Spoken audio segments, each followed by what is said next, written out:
After 5 years and we finally get a 3D Sonic game that's good, this is Sonic Frontiers.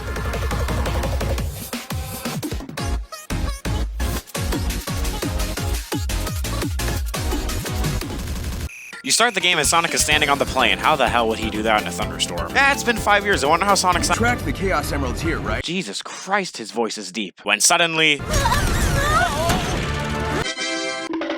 So instead of prioritizing momentum like we all hope for, Sonic has the boost in this game, but it controls like a dream. Never before in a Sonic game, at least I think so, have we been able to make turns this tight and this smooth. That alone makes Frontiers extremely satisfying to control, but there's more to it. If you're grinding on any rail in the game, boost and then jump, you will go fucking flying across the map. Because of this, I almost never use the fast travel in this game because I can just launch myself to the other side as fast as I want to. In terms of control, this is by far my favorite thing about the game. My only problem with this is, how come this isn't implemented into Sonic's moveset itself, and it's only able to be done on rails? Because if you try normally jumping while you're boosting, nothing happens. All momentum is killed with the jump. It's really unsatisfying. And sadly, my gripes with the controls don't stop there. In most situations where Sonic is running, it's gonna feel like he's stuck to the floor, which he basically is. Even as far back as the IGN showcases, people did not like how this looked, and it feels even worse. I'd say even with that though, this is probably the best controlling Sonic we've ever had. That sounds kinda sad, but it still feels really, really good. Well, anyway, let's move forward.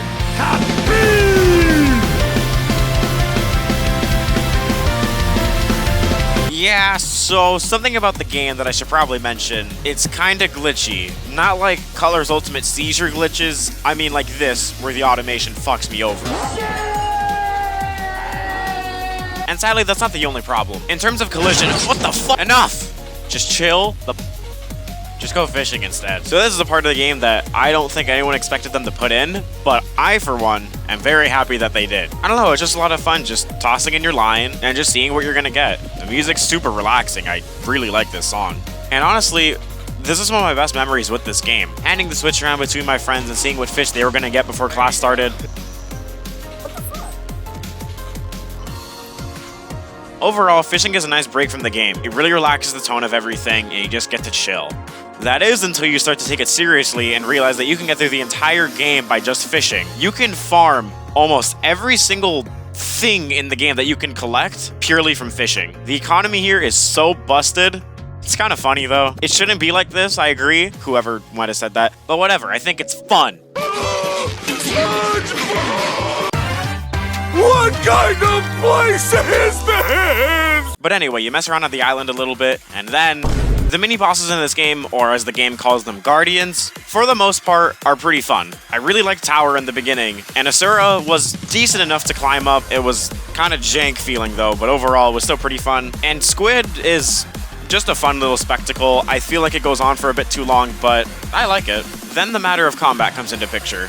I think some moves are really fun to use, but other ones feel like they take way too long, or they don't really have a lot of lasting impact. For example, this move, where Sonic summons the 7 Dragon Balls and shoots them at an enemy. It looks okay, I'm just not a fan of how 1, Sonic is static, and 2, you can't really move out of this, because as far as I know, this is the only move that Sonic cannot act out of. And when I mean act out of, there is one move in particular that when you use it, it'll interrupt any move that Sonic is currently doing in an attack. The Wild Rush, which is activated by dodging and then pressing the attack button. For some reason, the dodge is always highest priority when it comes to combat, so you're able to interrupt every single move, for some reason except for this one in particular, with the Wild Rush, and it's really satisfying to string together a bunch of combos. Pulling off all of these moves in quick succession is extremely fun to do in this game. It's really satisfying watching Sonic tear through enemies like he never has before. So while I agree that yes, this could be better, I'm still having a ton of fun with it. Got your ass. Yo, buddy, you good? Oh. But after you fight these enemies, you'll look up in the sky and see a bunch of rails. The point of these rails is so that at the end of them, you collect a memory token. These memory tokens help you unlock parts of the story that involve Amy, Tails, and Knuckles. As this is most of the platforming in this game, I found it to be a lot of fun. Every single one of the islands, except for one, was a ton of fun to go through all these platforming challenges and get a reward at the end. Whoa, what the fuck?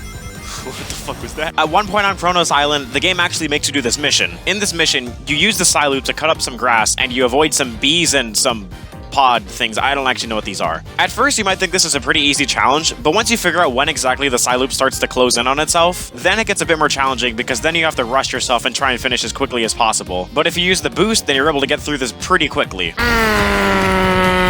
Overall, this was a pretty fun mission. I like trying to get through this as quickly as I can, and yeah, it was fun. Something that I do want to mention though, this isn't really related to this mission in particular, but the game as a whole. There is a leveling up system where you can upgrade Sonic's attack and defense, but wouldn't it have been cool if we could also increase the length of the Psyloop? Now yes, past this mission, there isn't really anything that you need to do with the Psyloop that requires you to draw like big circles, but I think allowing that to be upgraded would have been pretty cool, but it's not in the game. However, you can also go into Cyberspace. These are more akin to the boost formula levels, and they suck quite a bit in this game. I just don't understand how you can go from the best controlling Sonic that we've ever had to one of the worst in the exact same game. I'm pretty sure that everyone who has played this Cyberspace stage in particular has had this exact same moment where they run against the wall, and that's because Sonic just cannot make that turn. And for some reason, Cyberspace 1-2 is impossibly hard to S-rank. For the second Cyberspace level, it should not be that difficult. However, when I look at Cyberspace for what it is in this specific game, it is essentially a side mode that you can do to unlock more in the game. And retrying them over and over to get the S-rank, ring count, and red ring count is a ton of fun. Even though it doesn't control the best, I still enjoyed my time in Cyberspace for the most part. But let me get one thing straight. I am not excusing the reuse of level design.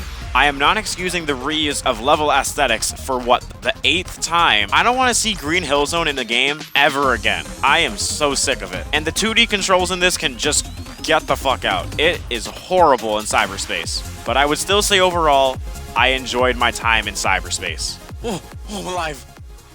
Oh, thank God. So after running around the open zone for a little bit, you make the first encounter with Giganto. And this guy picks you up and throws you across the fucking land like it's nothing. Now that we know what the big threat of this island is, you make your way through and try and find as many Chaos Emeralds as you can, specifically this diamond structure here. I think this was one of the highest moments of the game. The scope of this one platforming challenge felt like an entire Sonic level that was suspended in the air. Because it was. Platforming that wasn't super easy, but not impossible to complete until you make your way up to the top and you collect the Chaos Emerald. And after doing all of that, the game makes you do this puzzle.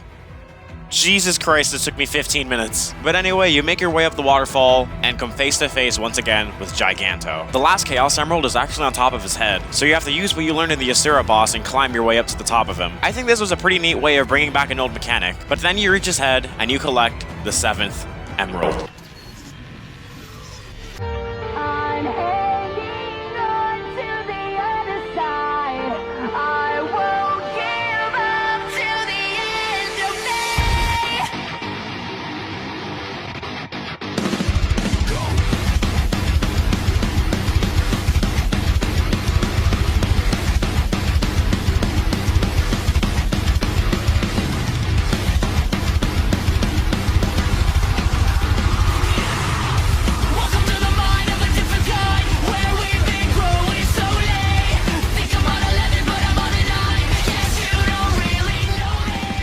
This is the most hyped I've ever been in a video game. Just the idea of this supersonic boss being a more powerful version of the character that you've been playing for the last 2 hours is genius. I can't believe this is the first time they've really done this in the series. Being able to absolutely demolish this beast that threw you across the entire island and fucked up your shit good. This feels amazing to fight against. And the music, dude, oh my God.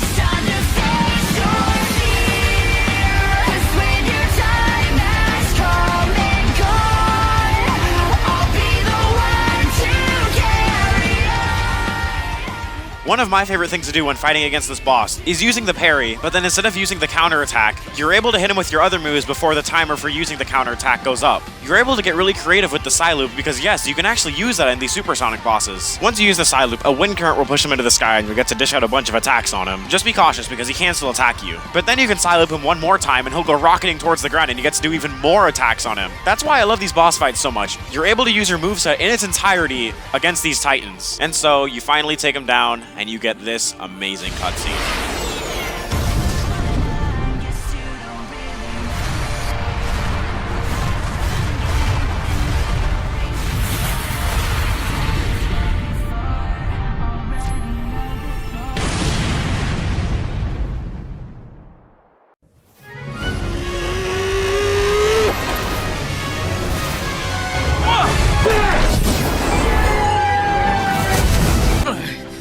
No, that's cool. I didn't want this to be easy anyway.